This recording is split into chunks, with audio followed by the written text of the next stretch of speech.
ಎಲ್ಲರಿಗೂ ನಮಸ್ಕಾರ. ಥಟ್ ಅಂತ ಹೇಳಿ ಕ್ವಿಜ್ ಕಾರ್ಯಕ್ರಮಕ್ಕೆ ತಮಗೆಲ್ಲ ಸ್ವಾಗತ. ಮನಸ್ಸಲ್ಲಿ ನಾವು ಏನು ಅಂದ್ಕೋತೇವೋ ಅದನ್ನು ಆ ಕ್ಷಣ ಮಾಡಿ ಮುಗಿಸೋದು ಒಳ್ಳೆಯದು. ಯಾವುದೇ ಕಾರಣಕ್ಕೆ ಮುಂದಕ್ಕೆ ಹಾಕಬಾರ್ದು.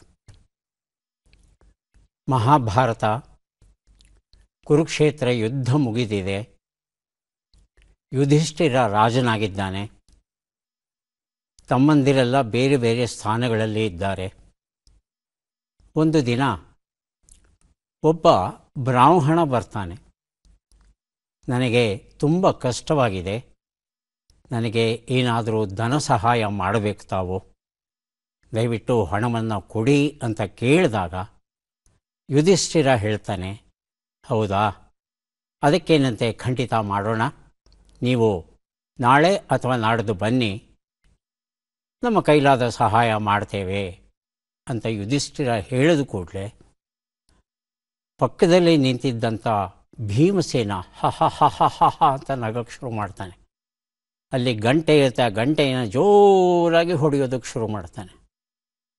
ಆ ಗಂಟೆಯ ಶಬ್ದ ಕೇಳಿದ ಕೂಡಲೇ ಸುತ್ತಮುತ್ತಲೂ ಇದ್ದಂಥ ಅಷ್ಟೂ ಜನ ಆ ಸ್ಥಾನದ ಒಳಗೆ ಬರ್ತಾರೆ.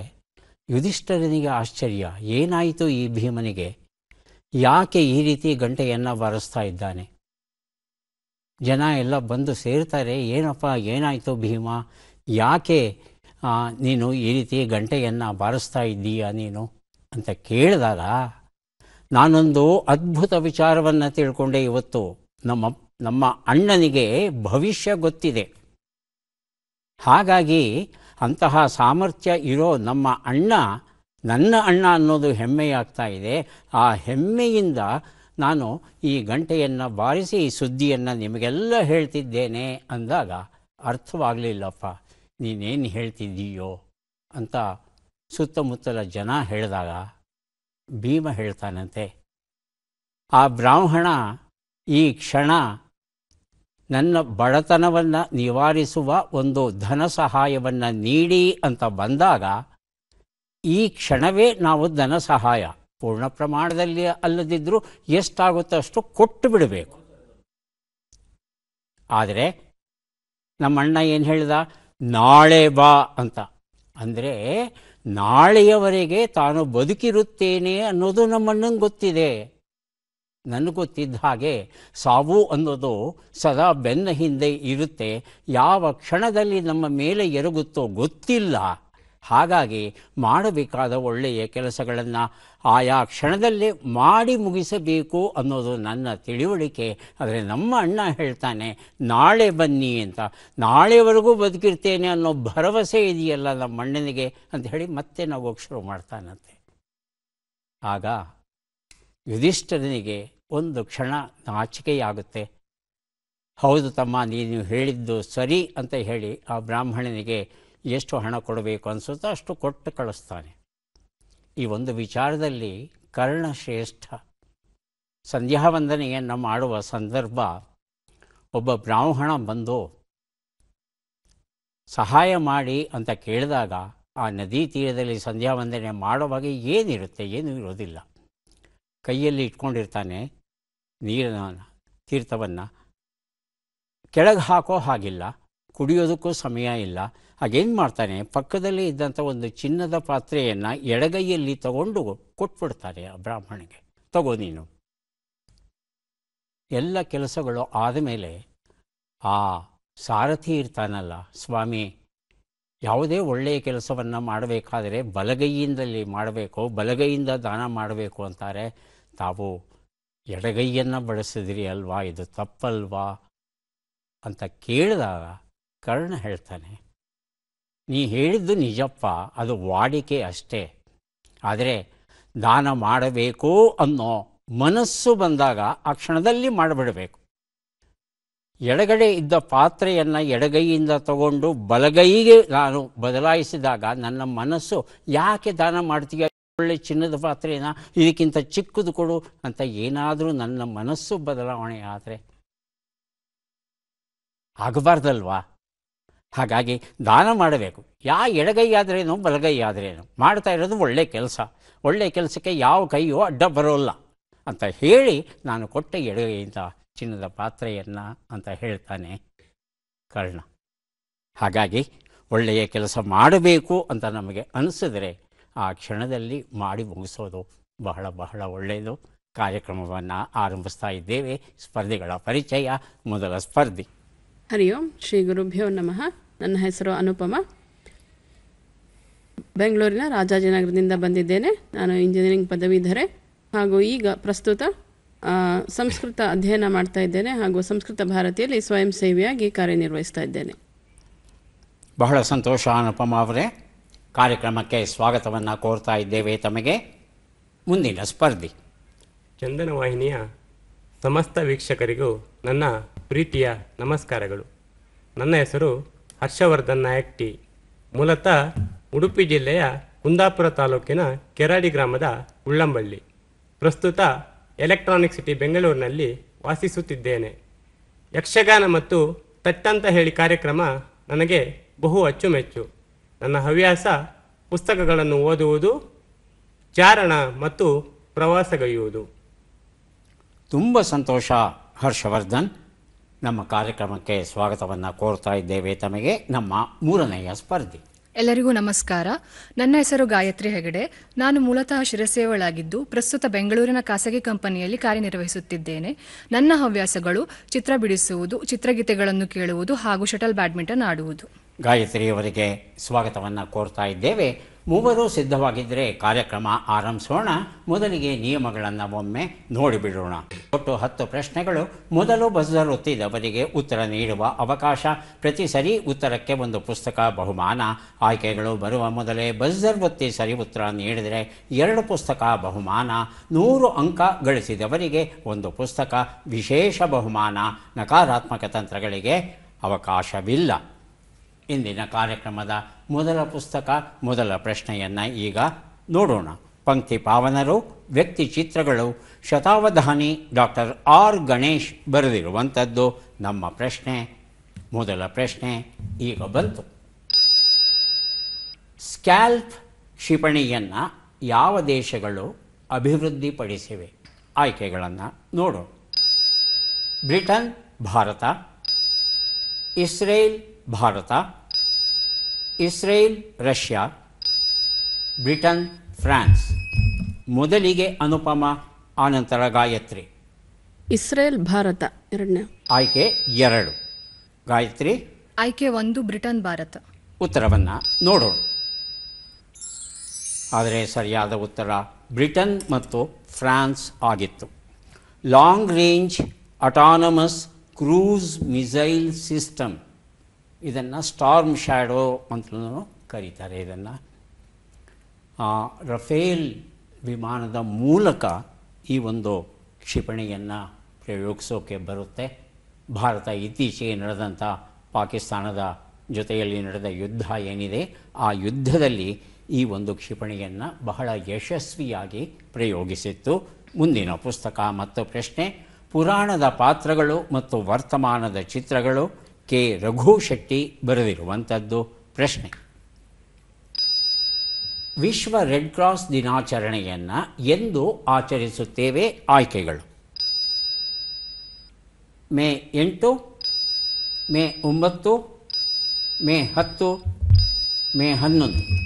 ಮೊದಲಿಗೆ ಗಾಯತ್ರಿ, ನಂತರ ಹರ್ಷವರ್ಧನ್. ಮೇ 10. ಮೇ 10 ಆಯ್ಕೆ 3. ಹರ್ಷವರ್ಧನ್. ಮೇ 8. ಮೇ 8 ಆಯ್ಕೆ 1. ಉತ್ತರವನ್ನು ನೋಡೋಣ. ಮೇ 8 ಉತ್ತರ ಸರಿಯಾಗಿದೆ. ಪುರಾಣದ ಪಾತ್ರಗಳು ಮತ್ತು ವರ್ತಮಾನದ ಚಿತ್ರಗಳು ಎನ್ನುವ ಈ ಒಂದು ಪುಸ್ತಕವನ್ನು ಹರ್ಷವರ್ಧನ್ ಅವರಿಗೆ ಕೊಟ್ಟಿದ್ದೇವೆ. ಮೇ 8ರಂದೇ ಯಾಕೆ ರೆಡ್ ಕ್ರಾಸ್ ದಿನಾಚರಣೆಯನ್ನು ಆಚರಿಸ್ತೇವೆ ಅಂತ ಪ್ರಶ್ನೆಯನ್ನು ಕೇಳಿದ್ರೆ ಆವತ್ತು ಜೀನ್ ಹೆನ್ರಿ ಡ್ಯುನಾಂಟ್ ಹುಟ್ಟಿದ ದಿನ. ಯಾರು ಈ ಹೆನ್ರಿ ಡ್ಯುನಾಂಟ್ ಅಂದರೆ, ರೆಡ್ ಕ್ರಾಸ್ ಎನ್ನುವ ಈ ಚಳವಳಿ ಏನಿದೆ, ಪರಿಕಲ್ಪನೆ ಏನಿದೆ, ಅದನ್ನು ಮೊದಲ ಬಾರಿಗೆ ಕಂಡು ಕಾರ್ಯರೂಪಕ್ಕೆ ತಂದಂಥ ಮಹಾನುಭಾವ. 197 ವರ್ಷಗಳ ಹಿಂದೆ ಈತ ರೆಡ್ ಕ್ರಾಸ್ ಪರಿಕಲ್ಪನೆಯನ್ನು ನೋಡ್ತಾನೆ. ಈತ 3ನೇ ದೇಶದವನು. ವ್ಯಾಪಾರಕ್ಕಂತ ಬಂದಿರ್ತಾನೆ. ಎರಡು ದೇಶಗಳ ನಡುವೆ ಯುದ್ಧ ನಡೆದಿದೆ. ಎರಡೂ ದೇಶದ ಜನ ಗಾಯಗೊಂಡಿದ್ದಾರೆ. ನೀರು ನೀರು ನೋವು ಕೂಗ್ತಾ ಇದ್ದಾರೆ. ಯಾರೂ ಸಹಾಯ ಮಾಡೋರಿಲ್ಲ. ಇವನು ಮೂರನೇ ದೇಶದವನು ಅನಿಸುತ್ತೆ. ಯುದ್ಧ ಯಾವುದೇ ಕಾರಣದಿಂದ ನಡೀಲಿ, ಒಬ್ಬ ವ್ಯಕ್ತಿ ಗಾಯದಿಂದ ನೋವು ಅಂತ ಕೂಗಿದಾಗ, ನೀರು ಬೇಕು ಅಂದಾಗ ನೀರನ್ನು ಕೊಡಬೇಕಾದದ್ದು ನಮ್ಮ ಧರ್ಮ ಅಲ್ವಾ ಅಂತ ಹೇಳಿ ತನ್ನಲ್ಲಿದ್ದ ಅಷ್ಟೂ ಹಣವನ್ನು ತಗೊಂಡು ಹೋಗಿ ನಾನಾ ರೀತಿಯ ಔಷಧಿಯ ಆಹಾರ ಎಲ್ಲವನ್ನೂ ತಂದು ಇವರೆಲ್ಲರಿಗೂ ಹಂಚ್ತಾನೆ. ಇದೇ ಮುಂದೆ ರೆಡ್ ಕ್ರಾಸ್ ಸಂಸ್ಥೆಗೆ ಒಂದು ಜನ್ಮವನ್ನು ನೀಡುತ್ತೆ. ಈ ವರ್ಷ ಮಾನವೀಯತೆಯನ್ನು ಜೀವಂತವಾಗಿ ಉಳಿಸಿ ಎನ್ನುವ ಘೋಷವಾಕ್ಯ, ಕೀಪಿಂಗ್ ಹ್ಯುಮ್ಯಾನಿಟಿ ಅಲೈವ್, ಇದು ಇಂಗ್ಲೀಷಿನ ರೂಪಾಂತರ. ರೆಡ್ ಕ್ರಾಸ್ ಇವತ್ತಿಗೂ ಸಹ ಅದ್ಭುತವಾದ ಕೆಲಸವನ್ನು ಮಾಡ್ತಾ ಇರ್ತಕ್ಕಂಥ ಸಂಸ್ಥೆ. ಜಗದೀಶ್ ಶರ್ಮ ಸಂಪ ಬರೆದತ್ತ ಮಹಾಭಾರತ ಅನ್ವೇಷಣೆ. ನಿಮ್ಮ ಪ್ರಶ್ನೆ, ಸಂಪ ಉತ್ತರ. ಪ್ರಶ್ನೆಯನ್ನು ನೋಡೋಣ. ತನ್ನ ಅಕ್ಷದ ಮೇಲೆ ತಾನು ಅತ್ಯಂತ ವೇಗವಾಗಿ ತಿರುಗುವ ಗ್ರಹ ಯಾವುದು? ಆಯ್ಕೆಗಳನ್ನು ನೋಡೋಣ. ಶುಕ್ರ, ಗುರು, ಶನಿ, ಬುಧ. ಮೊದಲಿಗೆ ಗಾಯತ್ರಿ, ಆನಂತರ ಅನುಪಮ. ಶನಿ. ಶನಿ ಆಯ್ಕೆ 3, ಅನುಪಮ ಗುರು. ಗುರು ಆಯ್ಕೆ 2. ಉತ್ತರವನ್ನು ನೋಡೋಣ. ಗುರುಗ್ರಹ ಉತ್ತರ ಸರಿಯಾಗಿದೆ. ಮಹಾಭಾರತ ಅನ್ವೇಷಣೆ ಈ ಪುಸ್ತಕವನ್ನು ಅನುಪಮ ಅವರಿಗೆ ಕೊಟ್ಟಿದ್ದೇವೆ. ನಮ್ಮ ಸೌರಮಂಡಲದಲ್ಲಿ ಅತ್ಯಂತ ಬೃಹತ್ತಾದ ಗ್ರಹ ಅಂದರೆ ಅದು ಗುರುಗ್ರಹ. ಇದು ಅನಿಲ ಗ್ರಹ ಅಂತ ಹೇಳ್ತೇವೆ. ಏನು ಅನಿಲ ಗ್ರಹ ಅಂದರೆ ನಮ್ಮ ಭೂಮಿಯ ಮೇಲೆ ಗಟ್ಟಿಯಾಗಿರ್ತಕ್ಕಂಥ ನೆಲ ಇದೆ, ಶುಕ್ರನಲ್ಲಿ ಇದೆ. ಬುಧಕ್ಕೆ ಹೋದರೆ ಅಲ್ಲೂ ಸಿಗುತ್ತೆ, ಮಂಗಳಕ್ಕೆ ಹೋದರೆ ಅಲ್ಲೂ ಸಿಗುತ್ತೆ. ಇವೆಲ್ಲ ಟೆರೆಸ್ಟ್ರಿಯಲ್ ಪ್ಲಾನೆಟ್ಸ್ ಅಂತ ಹೇಳ್ತೀವಿ ಇದನ್ನು. ಇವೆಲ್ಲ ಒಂದು ರೀತಿ ಭೌಮ ಸ್ವರೂಪಿ ಗ್ರಹಗಳು. ಆದರೆ ಗುರು, ಶನಿ ಮುಂದೆ ಬರ್ತಕ್ಕಂಥ ಅಷ್ಟೂ ಗ್ರಹಗಳು ಅನಿಲ ಗ್ರಹಗಳು. ಗಟ್ಟಿ ನೆಲ ಇಲ್ಲ, ಅನಿಲದ ಗೋಳ ಅಷ್ಟೇ ಅದು. ಹಾಗಾಗಿ ಇದು ನಮ್ಮ ಭೂಮಿಯ ಗಂಟೆಗಳ ಲೆಕ್ಕಾಚಾರದಲ್ಲಿ ಪ್ರತಿ 10 ಗಂಟೆಗೆ ಒಂದು ಸಲ ವೇಗವಾಗಿ ಸುತ್ತುತ್ತಂತೆ. ಹೀಗೆ ವೇಗವಾಗಿ ಸುತ್ತು ಬರುತ್ತಂತೆ.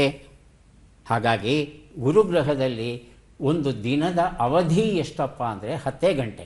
ನಮ್ಮಲ್ಲಿ 24 ಗಂಟೆ ಆದರೆ ಅಲ್ಲಿ 10 ಗಂಟೆ.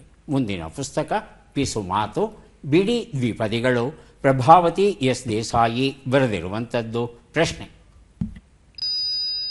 ನಮ್ಮ ಸೌರಮಂಡಲದಲ್ಲಿ ಅತ್ಯಂತ ಹೆಚ್ಚಿನ ಗುರುತ್ವಾಕರ್ಷಣ ಬಲವು ಯಾವ ಗ್ರಹದಲ್ಲಿದೆ? ಆಯ್ಕೆಗಳನ್ನು ನೋಡೋಣ. ಯೂರನಸ್, ಶನಿ, ನೆಪ್ಚೂನ್, ಗುರು. ಮೊದಲಿಗೆ ಅನುಪಮ, ಆನಂತರ ಗಾಯತ್ರಿ. ನೆಪ್ಚೂನ್. ನೆಪ್ಚೂನ್ ಆಯ್ಕೆ 3, ಗಾಯತ್ರಿ. ಗುರು. ಗುರು ಆಯ್ಕೆ 4. ಉತ್ತರ ಸರಿಯಾಗಿದೆ. ಪಿಸು ಮಾತು ಎನ್ನುವ ಈ ಒಂದು ಪುಸ್ತಕವನ್ನು ಅವರಿಗೆ ಕೊಡ್ತಾ ಇದ್ದೇನೆ. ಗುರುಗ್ರಹ ಭೂಮಿಗಿಂತ 20,000 ಪಟ್ಟು ಬೃಹತ್ತಾಗಿ ಇರತಕ್ಕಂಥ ಗ್ರಹ ಇದು. ಇದರ ಗಾತ್ರ ಅಧಿಕವಾಗಿದೆ, ತಿರುಗುವ ವೇಗ ತೀವ್ರ ಸ್ವರೂಪದಲ್ಲಿದೆ. ಹಾಗೆಯೇ ಇದರೊಳಗೆ ಇರ್ತಕ್ಕಂಥ ಲೋಹೀಯ ಜಲಜನಕದ ತಿರುಳು ಏನಿದೆ, ಈ ಎಲ್ಲ ಕಾರಣಗಳಿಂದ ಇಲ್ಲಿ ಗುರುತ್ವಾಕರ್ಷಣೆ ಅತ್ಯಂತ ಹೆಚ್ಚಿನ ಪ್ರಮಾಣದಲ್ಲಿದೆ ಅಂತ ಹೇಳ್ತಾರೆ ತಜ್ಞರು.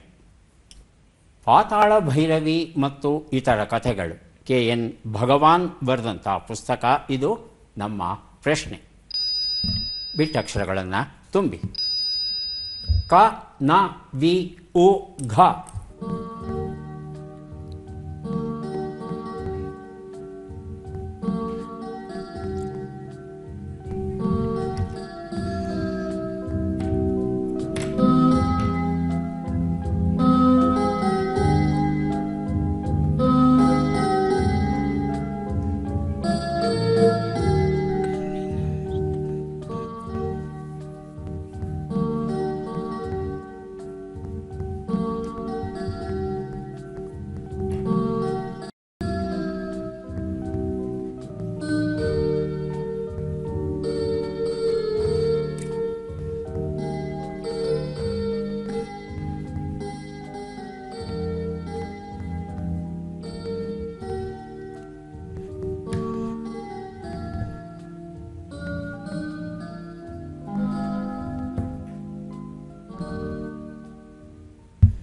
1 ನಿಮಿಷದ ಕಾಲಾವಕಾಶ ಮುಕ್ತಾಯ ಆಗಿದೆ. ಹರ್ಷವರ್ಧನ್ ತಮ್ಮ ಕದನ ಉತ್ತರ. ವಿರಾಮ ಉಲ್ಲಂಘನೆ. ಹಾಂ, ಕದನ ವಿರಾಮ ಉಲ್ಲಂಘನೆ. ಗಾಯತ್ರಿ ಅದೇ ಅದೇ ಉತ್ತರವನ್ನು ನೋಡೋಣ. ಕದನ ವಿರಾಮ ಉಲ್ಲಂಘನೆ ಉತ್ತರ ಸರಿಯಾಗಿದೆ. ಪಾತಾಳ ಭೈರವಿ ಎನ್ನುವ ಈ ಒಂದು ಪುಸ್ತಕವನ್ನು ಹರ್ಷವರ್ಧನ್ ಅವರಿಗೆ ಕೊಟ್ಟಿದ್ದೇವೆ. ಲಿಪಿಯ ಪತ್ರಗಳು ಮನಸ್ಸು, ಮಸ್ತಕ, ಮಾತುಕತೆ ಅಂತ ಹೇಳ್ತಾರೆ ಮೇಘನಾ ಸುಧೀಂದ್ರ ಅವರು. ನಮ್ಮ ಪ್ರಶ್ನೆ: ಈ ಕೆಳಗಿನ ಲೆಕ್ಕಗಳನ್ನು ಪೂರ್ಣಗೊಳಿಸಿ ಉತ್ತರಗಳನ್ನೆಲ್ಲ ಕೂಡಿ ಅಂತಿಮ ಉತ್ತರವನ್ನು ನೀಡಿ. ಲೆಕ್ಕಗಳು ಈಗ ಬಂತು. 51 ಕೂಡು 38, 59 ಕಳೆ 15, 25 ಗುಣಿಸು 9, 200 ಭಾಗಿಸು 8.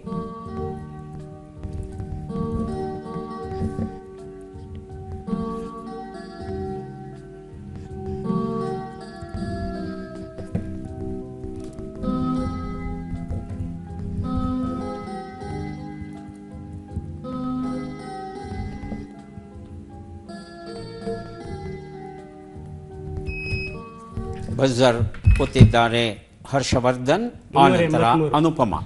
ಹರ್ಷವರ್ಧನ್ 383. 3 8 3, ಅನುಪಮ 3 3 3. ಭಿನ್ನವಾದ ಉತ್ತರಗಳು. ಉತ್ತರವನ್ನು ನೋಡ್ತಾ ಹೋಗೋಣ.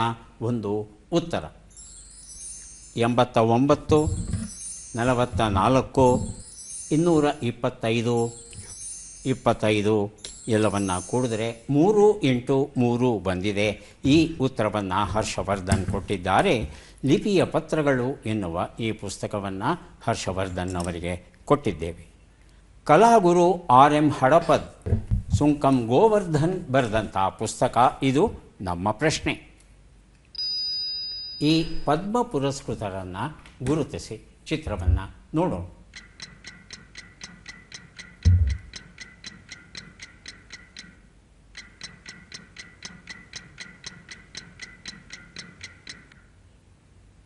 ಆಯ್ಕೆಗಳನ್ನು ನೋಡೋಣ. ಅನಿಲ್ ಕುಮಾರ್ ಬೋರೋ, ಆಶುತೋಷ್ ಶರ್ಮಾ, ಚಂದ್ರಕಾಂತ್ ಶೇಟ್, ಭೀಮ್ ಸಿಂಗ್ ಭವೇಶ್. ಮೊದಲಿಗೆ ಹರ್ಷವರ್ಧನ್, ಅನಂತರ ಗಾಯತ್ರಿ. ಭೀಮ್ ಸಿಂಗ್ ಭವೇಶ್. ಭೀಮ್ ಸಿಂಗ್ ಭವೇಶ್ ಆಯ್ಕೆ 4. ತಮ್ಮ ಉತ್ತರ ಗಾಯತ್ರಿ? ಆಯ್ಕೆ 2. ಆಯ್ಕೆ 2 ಆಶುತೋಷ್ ಶರ್ಮಾ. ಉತ್ತರವನ್ನು ನೋಡು. ಆದರೆ ಸರಿಯಾದ ಉತ್ತರ ಚಂದ್ರಕಾಂತ್ ಶೇಟ್ ಆಗಿತ್ತು. ಚಂದ್ರಕಾಂತ್ ಶೇಟ್ ಅವರಿಗೆ ಈ ವರ್ಷ ಪದ್ಮಶ್ರೀ ಗೌರವ ದೊರೆತಿದೆ. ಇವರು ಗುಜರಾತ್ ರಾಜ್ಯಕ್ಕೆ ಸೇರಿದವರು. ಕವಿ ಇವರು. ಆರ್ಯಪುತ್ರ, ದಕ್ಷ ಪ್ರಜಾಪತಿ, ನಂದ್ ಸಾಮವೇದಿ, ಬಾಲಚಂದ್ರ ಹೀಗೆ ಹಲವು ಕಾವ್ಯ ನಾಮಗಳನ್ನು ಇಟ್ಟುಕೊಂಡು ಕವನಗಳನ್ನು ರಚಿಸ್ತಾ ಬಂದಿದ್ದಾರೆ. ಇವರಿಗೆ ಕೇಂದ್ರ ಸಾಹಿತ್ಯ ಅಕಾಡೆಮಿ ಪ್ರಶಸ್ತಿಯೂ ಸಹ ಬಂದಿದೆ. ಅಸಂಖ್ಯ ಕೃತಿಗಳನ್ನು ರಚಿಸಿದ್ದಾರೆ. ಹಾಗಾಗಿ ಇವರಿಗೆ ಈ ವರ್ಷ ಪದ್ಮಶ್ರೀ ಗೌರವ ದೊರೆತಿದೆ. ಹಾರಿದಷ್ಟು ಆಕಾಶ ಎನ್ನುವ ನಾಟಕದ ಪುಸ್ತಕ ತಾಶ್ರೀ ಗುರುರಾಜ್ ಇದನ್ನು ಬರೆದಿದ್ದಾರೆ. ನಮ್ಮ ಪ್ರಶ್ನೆ: ಈ ಅಕ್ಷರಗಳನ್ನು ಸರಿಯಾಗಿ ಜೋಡಿಸಿ. ಅಕ್ಷರಗಳು: ವ, ಮ, ಪ, ರ, ಮ, ವ, ಲ, ನ.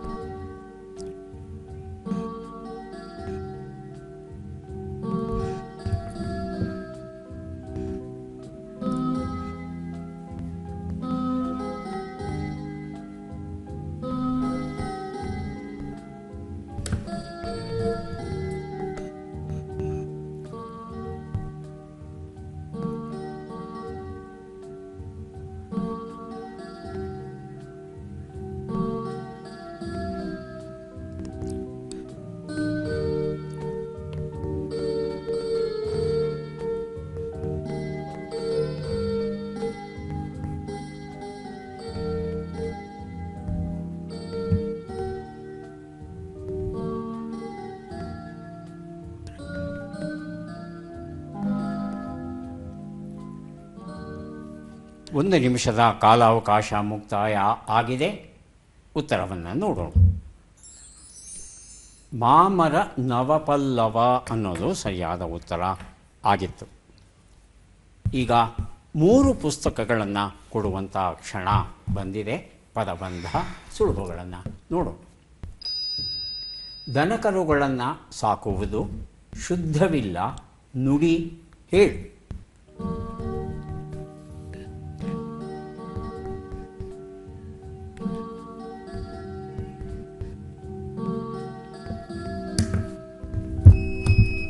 ಮೊದಲಿಗೆ ಅನುಪಮ, ಆನಂತರ ಹರ್ಷವರ್ಧನ್. ಅನುಪಮ 1 ಉತ್ತರ. ಹೈನುಗಾರಿಕೆ. ಹರ್ಷವರ್ಧನ್ 1 ಉತ್ತರ. ಪಶುಸಂಗೋಪನೆ. ಗಾಯತ್ರಿ 1 ಉತ್ತರ. ಮೊದಲನೇ ಶಬ್ದವನ್ನು ನಾನು ಕೊಡ್ತೇನೆ. 2, 3ನೇ ಶಬ್ದಕ್ಕೆ ಸ್ವತಂತ್ರವಾಗಿ ಮತ್ತೆ ಬಜ್ಜರುತ್ತಿ ಉತ್ತರವನ್ನು ಕೊಡಬೇಕಾಗುತ್ತೆ. ಮೊದಲನೇ ಶಬ್ದ, ಮೊದಲನೇ ಉತ್ತರ ಈಗ ಬಂತು. ಪಶುಪಾಲನೆ ಅನ್ನೋದಾಗಿತ್ತು. 2ನೇದಕ್ಕೆ ಉತ್ತರ ಕೊಡೋದಕ್ಕೆ ಅನುಪಮ, ಹರ್ಷವರ್ಧನ್ ಅಲ್ಲ. ಅನುಪಮ, ಗಾಯತ್ರಿ, ಹರ್ಷವರ್ಧನ್ ಸಿದ್ಧವಾಗಿದ್ದಾರೆ. ಅನುಪಮ ಅಶುದ್ಧ. ಅಶುದ್ಧ ಅಂತ ಹೇಳ್ತಾ ಇದ್ದಾರೆ. ಉತ್ತರವನ್ನು ನೋಡೋಣ. ಉತ್ತರ ಸರಿಯಾಗಿದೆ. ಆವಿಷ್ಕಾರದ ಅವಾಂತರ ಯಮುನಾಮೂರ್ತಿ ಬರೆದಂಥ ಪುಸ್ತಕ ಕೊಟ್ಟಿದ್ದೇನೆ. 3 ಉತ್ತರ. ಯಾರು ಬೇಕಾದರೂ ಬಜರ್ ಒತ್ತಬಹುದು, ಉತ್ತರ ಕೊಡಬಹುದು. ನುಡಿ ಅಥವಾ ಹೇಳು ಎನ್ನುವ ಅರ್ಥವನ್ನು ಕೊಡುವಂಥ 3 ಅಕ್ಷರದ ಶಬ್ದ, ಮಧ್ಯದ ಅಕ್ಷರ ಲ.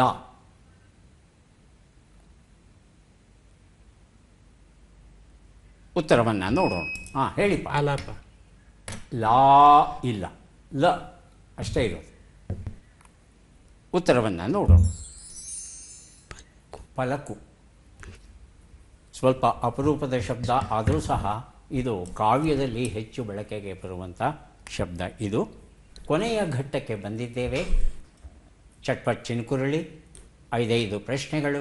ಮೊದಲ ಅವಕಾಶ ಅನುಪಮ ಅವರಿಗೆ. ಸಿದ್ಧವಾಗಿದ್ದರೆ ಪ್ರಶ್ನೆಗಳನ್ನು ಕೇಳ್ತೇವೆ. ಮೊದಲ ಪ್ರಶ್ನೆ, ತತ್ಸಮ ತದ್ಭವ ತಿಳಿಸಿ. ಅಂಕುಶ. ನಿರಂಕುಶ.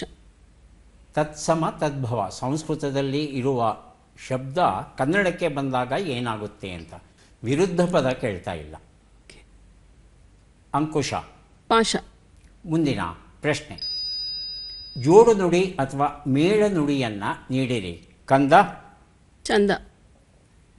3ನೇ ಪ್ರಶ್ನೆ, ಈ ಗುಣಲಕ್ಷಣಕ್ಕೆ ಹೆಸರಾದ ಪೌರಾಣಿಕ ಪಾತ್ರವನ್ನು ಗುರುತಿಸಿ. ಪ್ರಯತ್ನ. ಕರ್ಣ. ಮುಂದಿನ ಪ್ರಶ್ನೆ, ಈ ಗಾದೆಯನ್ನು ಪೂರ್ಣಗೊಳಿಸಿ. ಕಾಗೆ ಕೋಗಿಲೆ ಹಾಗಿದ್ದರೂ. ಮುಂದಿನ ಪ್ರಶ್ನೆ, ಈ ಒಗಟನ್ನು ಬಿಡಿಸಿ. ಚಿಕ್ಕಕ್ಕನಿಗೆ ಉದ್ದ ಪುಕ್ಕ.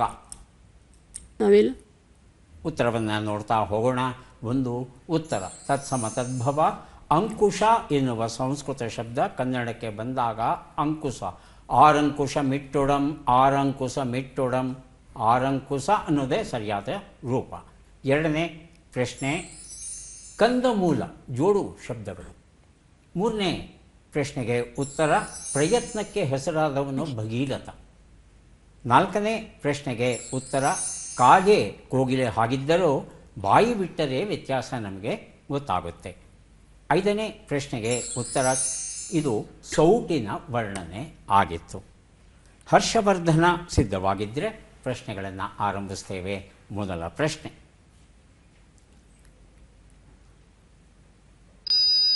ತತ್ಸಮ ತದ್ಭವ. ಶ್ರೀ. ಶ್ರೀ. ಶ್ರೀ ಶ್ರೀ ಫ್ರೀ. 2ನೇ ಪ್ರಶ್ನೆ, ಜೋಡು ನುಡಿ ಅಥವಾ ಮೇಳ ನುಡಿ. ಕೋಟೆ. ಬಾಗಿಲು. ಮುಂದಿನ ಪ್ರಶ್ನೆ, ಈ ಗುಣಲಕ್ಷಣಕ್ಕೆ ಹೆಸರಾದ ಪೌರಾಣಿಕ ಪಾತ್ರವನ್ನು ಗುರುತಿಸಿ. ಪ್ರತಿಜ್ಞೆ. ಭೀಷ್ಮ. ಭೀಷ್ಮ. 4ನೇ ಪ್ರಶ್ನೆ, ಈ ಗಾದೆಯನ್ನು ಪೂರ್ಣಗೊಳಿಸಿ. ಕಾಣದ ನೆಂಟ ಬಂದಾಂತ. ಕೋಳಿ ಕುಯ್ಬಾರ್ದು. ಕೋಳಿ ಮುಂದಿನ ಪ್ರಶ್ನೆ, ಈ ಒಗಟನ್ನು ಬಿಡಿಸಿ. ಚೋಟುದ್ದ ರಾಜ, ಮೋಟುದ್ದ ಟೋಪಿ, ಚರ್ಪರ್ ಅಂತ ಓಡಾಡಿದರೆ ಸುಟ್ಟು ಬೂದಿಯಾಗ್ತಾನೆ. ಬೆಂಕಿ ಕಡ್ಡಿ. ಬೆಂಕಿ ಕಡ್ಡಿ. ಉತ್ತರವನ್ನು ನೋಡ್ತಾ ಹೋಗೋಣ. 1 ಉತ್ತರ. ಶ್ರೀ ಕನ್ನಡಕ್ಕೆ ಬಂದಾಗ ಸಿರಿ ಆಗುತ್ತೆ. ಶ್ರೀ ಅಂದರೆ ಲಕ್ಷ್ಮಿ, ಕನ್ನಡಕ್ಕೆ ಸಿರಿ ಅಂದರೆ ಅದು ಲಕ್ಷ್ಮಿಯೇ. 2ನೇ ಪ್ರಶ್ನೆ, ಕೋಟೆ ಕೊತ್ತಲ ಇದು ಜೋಡು ಶಬ್ದಗಳು. 3ನೇ ಪ್ರಶ್ನೆಗೆ ಉತ್ತರ ಪ್ರತಿಜ್ಞೆಗೆ ಭೀಷ್ಮ ಹೆಸರಾದವನು ಸರಿ ಉತ್ತರ ಕೊಟ್ಟಿದ್ದೀರಿ. 4ನೇ ಪ್ರಶ್ನೆಗೆ ಉತ್ತರ ಕಾಣದ ನೆಂಟ ಬಂದ ಅಂತ ಕೋಣ ಹಾಲು ಕರೆದಾತೆ. 5ನೇ ಪ್ರಶ್ನೆಗೆ ಉತ್ತರ ತಾವು ಹೇಳಿದಾಗೆ ಬೆಂಕಿ ಕಡ್ಡಿ ಸರಿಯಾಗಿದೆ. 2 ಪ್ರಶ್ನೆಗಳಿಗೆ ತಾವು ಸರಿ ಉತ್ತರ ಕೊಟ್ಟಿದ್ದೀರಿ. 2 ಪುಸ್ತಕವನ್ನು ತಮಗೆ ಕೊಟ್ಟಿದ್ದೇವೆ. ಈಗ ಗಾಯತ್ರಿ ಅವರಿಗೆ 5 ಪ್ರಶ್ನೆಗಳು. ಮೊದಲ ಪ್ರಶ್ನೆ ಈಗ ಬಂತು. ತತ್ಸಮ ತದ್ಭವ ವೈಶಾಖ. ಮುಂದಿನ ಪ್ರಶ್ನೆ ಜೋಡು ನುಡಿ ಅಥವಾ ಮೇಳನುಡಿ ಬಂಧು ಬಳಗ. ಬಳಗ. 3ನೇ ಪ್ರಶ್ನೆ ಈ ಗುಣಲಕ್ಷಣಕ್ಕೆ ಹೆಸರಾದ ಪೌರಾಣಿಕ ಪಾತ್ರ ಛಲ. ಭೀಮ. ಭೀಮ. ಮುಂದಿನ ಪ್ರಶ್ನೆ ಈ ಗಾದೆಯನ್ನು ಪೂರ್ಣಗೊಳಿಸಿ ಕಾಮಾಲೆ ರೋಗದೋನಿಗೆ ಕಾಣೋದೆಲ್ಲ ಹಳದಿ. ಮುಂದಿನ ಪ್ರಶ್ನೆ ಈ ಒಗಟನ್ನು ಬಿಡಿಸಿ ಜನರಿಲ್ಲದ ನಾಡು, ಮರವಿಲ್ಲದ ಕಾಡು, ನೀರಿಲ್ಲದ ತೋಡು, ಮೀನಿಲ್ಲದ ಕಡಲು. ನಕ್ಷೆ ಅಥವಾ ಗ್ಲೋಬ್. ನಕ್ಷೆ.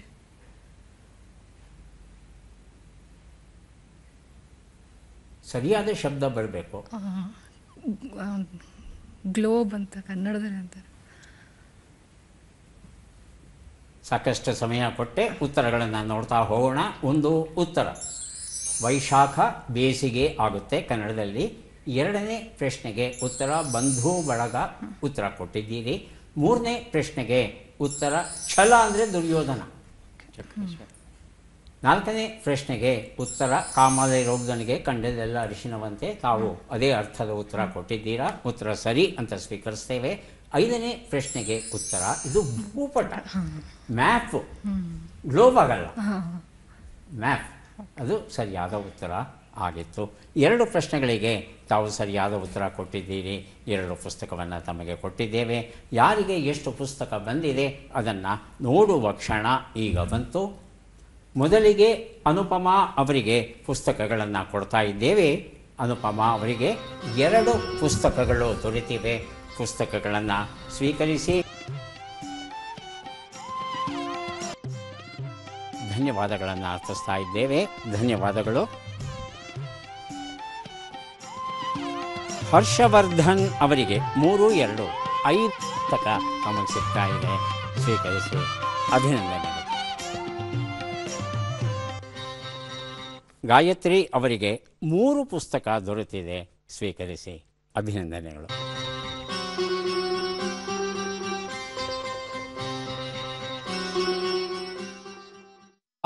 ಪಟ್ಟೆ ಆತಂಕ, ಒತ್ತಡ, ಟೆನ್ಷನ್ನೋ ಟೆನ್ಷನ್ನು.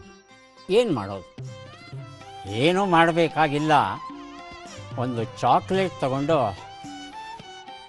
ದೀರ್ಘ ಉಸಿರನ್ನು ಎಳ್ಕೊಳ್ಳಿ. ನಿಮ್ಮ ಟೆನ್ಷನ್ ಹಾಗೇ ಇಳಿಯುತ್ತೆ. ನಂತರ ಆ ಚಾಕ್ಲೇಟ್ನ ನಾಲಿಗೆ ಮೇಲೆ ಇಟ್ಕೊಂಡ್ರೆ ಆ ನಾಲಿಗೆ ಮೇಲೆ ಚಾಕ್ಲೇಟ್ ಹೇಗೆ ಕರಗ್ತಾ ಇರುತ್ತೋ ಹಾಗೆ ನಿಮ್ಮ ಟೆನ್ಷನ್ನೂ ಕರಗಿ ಹೋಗುತ್ತೆ. ನೀವು ಚಾಕ್ಲೇಟ್ ತಿನ್ನೋವಾಗ ನನಗೂ ಒಂದು ಕೊಡೋದನ್ನು ಮರಿಬೇಡಿ. ಮತ್ತೆ ಭೇಟಿಯಾಗೋಣ. ನಮಸ್ಕಾರ.